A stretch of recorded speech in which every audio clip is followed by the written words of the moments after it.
Good morning. Welcome to snowy Washington and the Methanol Policy Forum.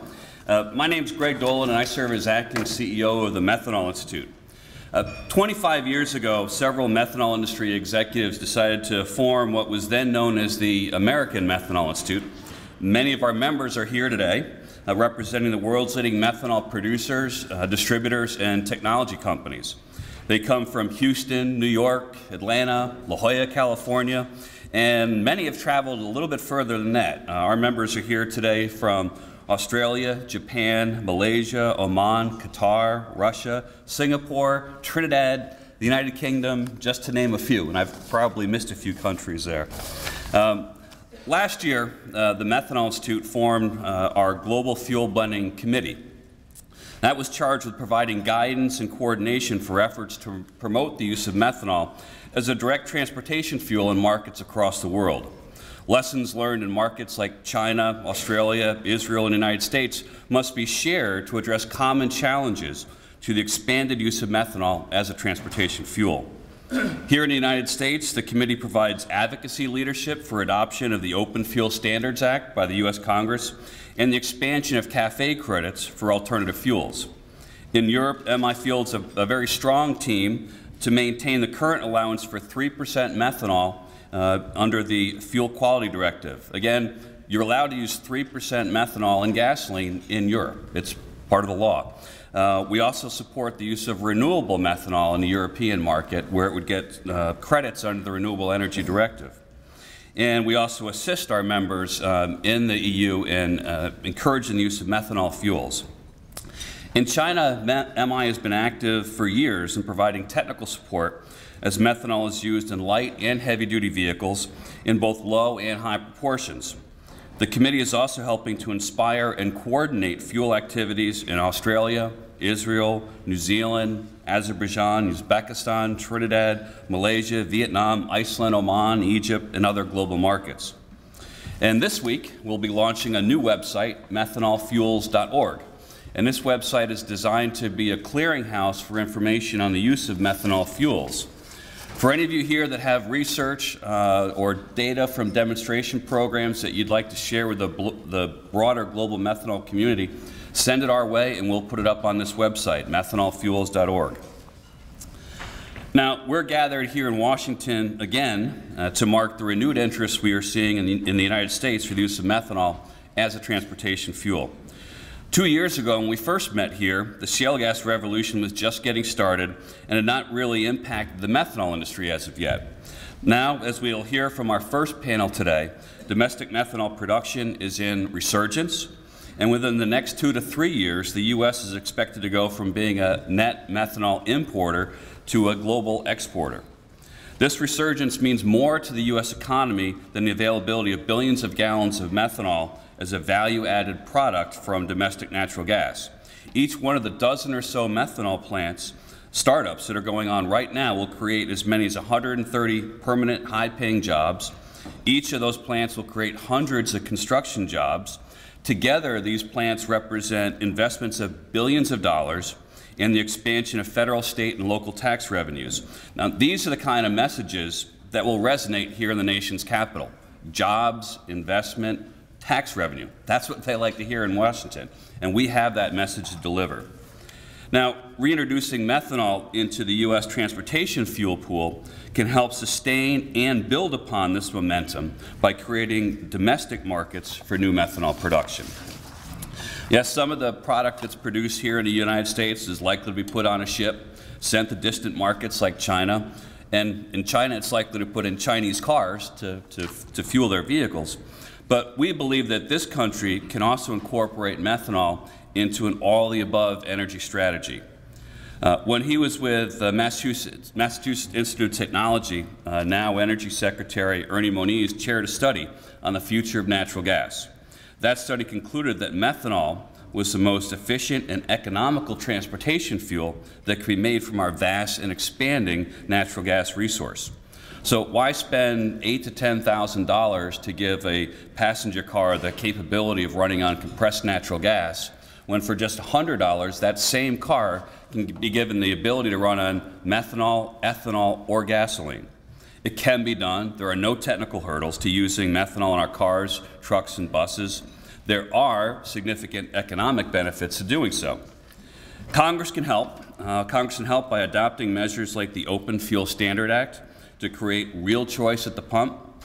And as Congress continues to reconsider the renewable fuel standard and recognize that there really aren't viable pathways to get to 36 billion gallons of renewable fuel by 2022, a strong case can be made for a domestic fuel standard, creating an opportunity for low-level methanol fuel blending using domestic natural gas as a feedstock. And we can do renewable methanol too, as methanol can be made from a wide range of renewable feedstocks, biomass, waste CO2. Hopefully in the future we'll be stripping CO2 from the atmosphere to create a renewable methanol. We'll hear about those opportunities today as well. And for automakers looking for more octane to meet the requirements of the CAFE standards, they have to get to 54 miles per gallon by 2025. Mid-level blends of methanol and ethanol together can provide the high-octane fuels needed for higher compression ratios, downsized engines, direct fuel injection, and more turbocharging. So clearly, we see that methanol is the clear alternative. Now, today we've assembled an outstanding group of speakers, and we expect you all to take an active role in the discussion. Give us your comments, ask questions, engage our speakers and each other.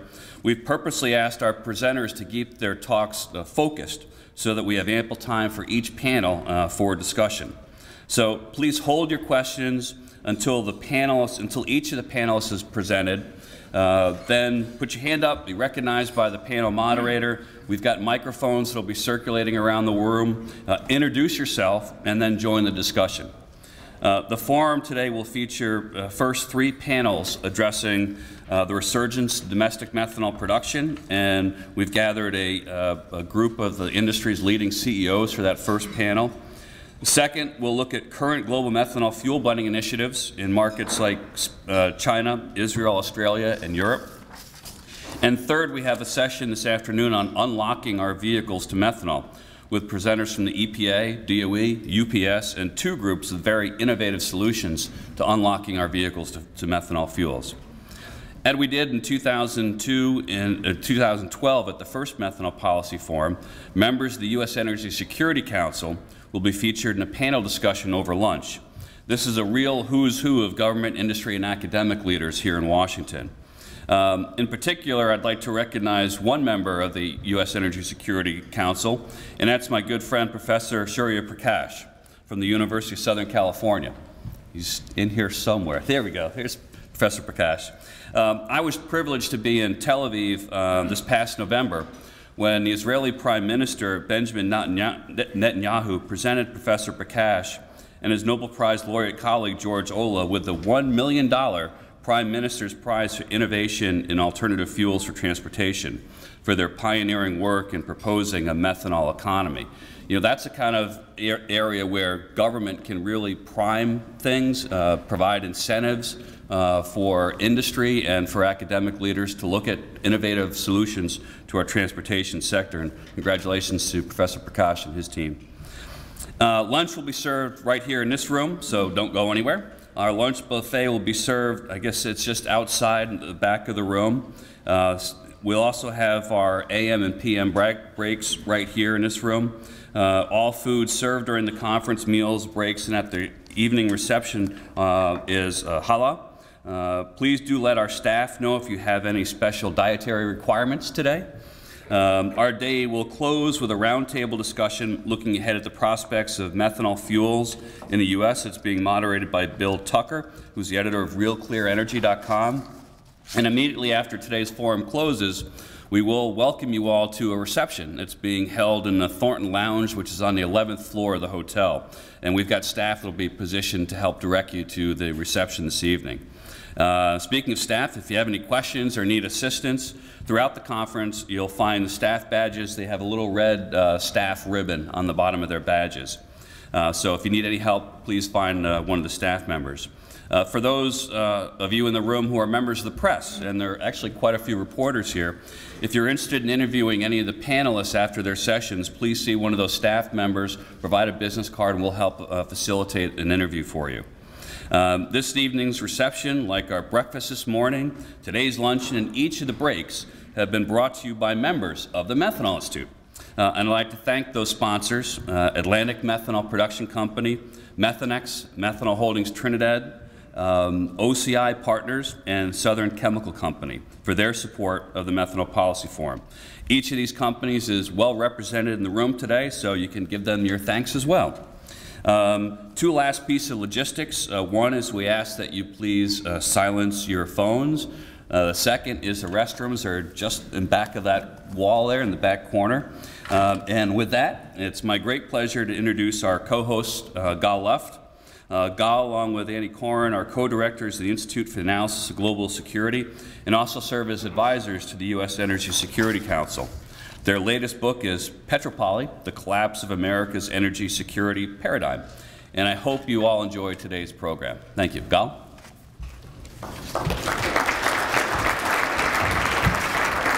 Thank you, Greg. I'm gratified that you could all make it to bring together to Washington people from more than 20 countries. I feel like I'm in the UN, but much more effective one, of course. I'm also very surprised that when we started thinking about this conference, about the date, when to host it, my main worry was that we'll be caught in the middle of this cherry blossom festival, and people will not have availability of hotel rooms, and all the tourists will come to Washington. So the last thing I thought about was that we'll be 1 day apart from a citywide shutdown. So we have been very fortunate that we're barely affected by this, and I hope that we can all enjoy the beautiful day. We also, again, that's you, Greg. One of the dates that we considered was March 17th, but out of respect to St. Patrick's Day, I said I'm not going to do it at Dolan. We went for this day, and it proved to be a very, I think there's a book, How the Irish Saved Civilization. Right. Yeah. Okay. All right. So I think that we are here today. By the way, Greg and I have been with Annie and our president, Bud McFarland, who's also here. We've been working on the methanol solution here in Washington for now 12 years. And it's been a real pleasure working with the Methanol Institute, knowing the members. We have been through several rounds of legislation, and I tremendously enjoy the relations with the Methanol Institute and with the members, meeting them all over the world. I think what we see today in this room is a methanol community. Look around you. This is a methanol community. I would add that the proof for success is when every conference you get a bigger room. So clearly our room today is twice as big as the room that we had in 2012, and that shows you that the methanol community is growing. The interest in methanol is growing. The people involved in methanol are more and more on the supply side, on the academia, on the think tank world, and media interest, of course the investors that are an important piece of this, and the regulators and government officials that can make it happen. The Indians say that the success of the rain dance depends on the season. So certainly the season is now the season for methanol, for all the reasons that Greg mentioned, low natural gas prices, high oil prices, the EPA Tier 3 regulations on low sulfur are also helping us. I would also add that the situation in China is very, very important for the development of the global methanol market. Anybody who's been to China recently can only relate and understand the degree of the environmental crisis that China is facing now with regards to air pollution. The Chinese premier has announced a few weeks ago that basically China is at war against pollution. This is no longer a nuisance. This is a strategic, game-changing element in the thinking of China, and methanol certainly has to do something with addressing this. So for all of those reasons and others, we have an opportunity. But windows of opportunity don't remain open forever. It is time to strike now. It is time to make a difference in public's perception and education of people and availability. I still read a lot of articles about the need to use natural gas in transportation, where a methanol option is not included. And on the issue of using natural gas for transportation, I think this is a very important key message that we need to drive here. If we convince more and more people, because we hear today that we're going to take our gas and we need to export it to Europe and we need to do this and that, but one of the things that, when you look at this from an economic standpoint, you see something that we are probably committing one of the biggest economic errors in our history. We are taking all of this bounty of natural gas that the shale gas revolution has produced, and we are using it to replace coal, okay? Primarily to replace coal. That means that we are taking something that is about $4 per million BTU, and we're using it to replace something that is worth equal amount of money. So there is zero arbitrage opportunity when you replace coal with natural gas. However, if you take the same $4 per million BTU and you use it to replace oil, then you're using $4 to replace $17. Then you have a $13 per million BTU arbitrage opportunity. By not doing it, we are actually essentially creating a situation. We are taking our natural gas, exporting overseas in order to import back something that is 10 times the cost of what we are exporting. This is not a smart move if you look at it from the perspective of the national economy. And therefore, the number one issue that we need to focus on is to impress upon people that it makes perfect sense, and it's the most sensible thing to do is to use the natural gas to the transportation sector, to use more natural gas in our cars, trucks, and if you are in agreement in this, and you look at the options, then the methanol option becomes extremely attractive for all the reasons that Greg described before. Primarily the need for infrastructure change. The vehicle side is much simpler and cheaper to do. This is pretty much what China is doing, although in China the methanol is made primarily from coal. So for many, many reasons, when you compare the option, you will see that the methanol option is the most cost-effective one and the most easiest one to implement. However, we are facing also challenges. We are facing challenges primarily for two reasons mainly. One is, of course, the lack of infrastructure, lack of fuel station, lack of cars that can run on methanol.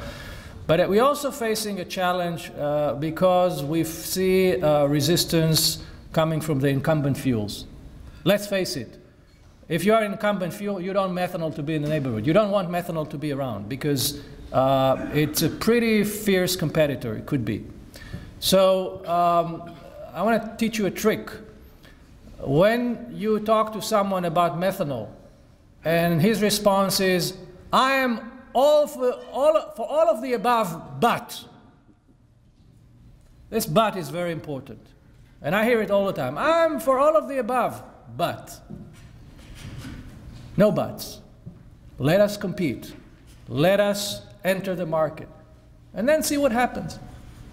So don't send us to embark on a 5-year plan of research and studies and collecting data about life cycle emissions and all kinds of things that nobody applies to oil, nobody applies to other forms of energy, but they want the methanol industry to prove itself that it is good enough to enter the market. So we have to deal with the incumbents, with their resistance.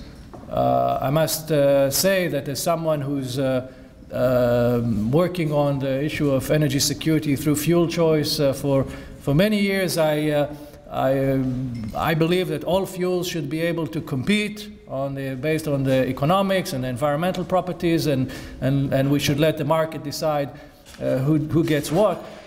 but I certainly feel that we are facing the phenomena of the circular firing squad. Our worst enemies, our worst opponents are people who are in the business of reducing dependency on oil and increasing choice. So with that, I just want to point out that our council, U.S. Energy Security Council, is very much in line with this thinking. Our report, we have some copies here, report that will launch in October. If you don't get a copy, you can download the report at uscsc.org. There's a lot of recommendations there. Actually, it was introduced, presented to the Secretary of Energy a couple of weeks ago. And we are inviting you to read and to also a lot of things related to China in this report as well. We also launched in Tel Aviv as part of the Bloomberg Fuel Choice Summit. We launched the Joint Alcohol Fuel Alliance. The purpose of this alliance is certainly not to replace existing efforts. It's just to focus on primarily on the idea behind the alliance, which actually echoes one of the recommendations of the U.S. Energy Security Council. The idea was to bring together the main alcohol blending economies, primarily China, U.S., and Brazil. All of them have pretty established experience with alcohol fuels, whether it's ethanol or methanol, but we feel that part of the purpose of this alliance is to begin to bridge the gap between ethanol and methanol. After all, these are two alcohols that can coexist in the same fuel tank, and I think that instead of focusing on the E or on the M, we should begin to focus on the A and make sure that cars can run on alcohol fuels, period. And in some places it will make more sense to use ethanol, in other places it will make more sense to use methanol. Lots of feedstocks around, and I think we need to have a much more comprehensive approach to this, and this alliance will be located in Beijing. My colleague Kai Zhao here, you can meet him about this, and we would be glad to share with you the work of this alliance and hopefully get you involved. Now, my last comment here, and that's going to be, take it as advice from a friend. We are in Washington, a few blocks away from the Capitol. Annie and I and Bud and others and Greg, we're here. We work the political aspect of it on the policy side. And we learned over the years that if you want to succeed, I don't like it, but that's the reality. If you want to succeed, you need to have strong advocacy in Washington. You need to be involved in the political process. You need to cultivate relations. You need to also put lobbying money behind efforts. If you don't get a seat around the table, you find yourself very quickly on the menu. And I think that I just wanted to sort of leave you with a slight comparison between the ethanol industry and the methanol industry. You know, the global production of methanol is bigger. There's more methanol produced than ethanol in the world. When it comes to the United States, the ethanol industry is much more established and many more plants, but we have the resurgence of a domestic methanol industry in the United States. And I think my prediction is that we're going to be talking about a 1-to-5 ratio on a gallon basis between the ethanol industry and the methanol industry. However, when you look at the amount of money that we are seeing invested in direct lobbying, there is a 1-to-50 ratio. And that's only direct lobbying. I'm not talking about all the indirect lobbying, advocacy, PR campaigns, etc., etc. When you talk about this, the ratio is 1-to-100, at least 1-to-100, if not more. So what I'm trying to tell you is that if we are to succeed, if we are to break through, we are to take advantage of the window of opportunity that has opened for us, the industry will have to find ways to become much more active in the political process.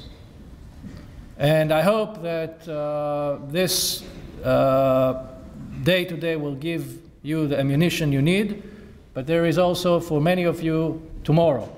And tomorrow will have to be also a discussion about that, because I think that we cannot win this if there is no apparatus that promotes methanol here in Washington on the political level.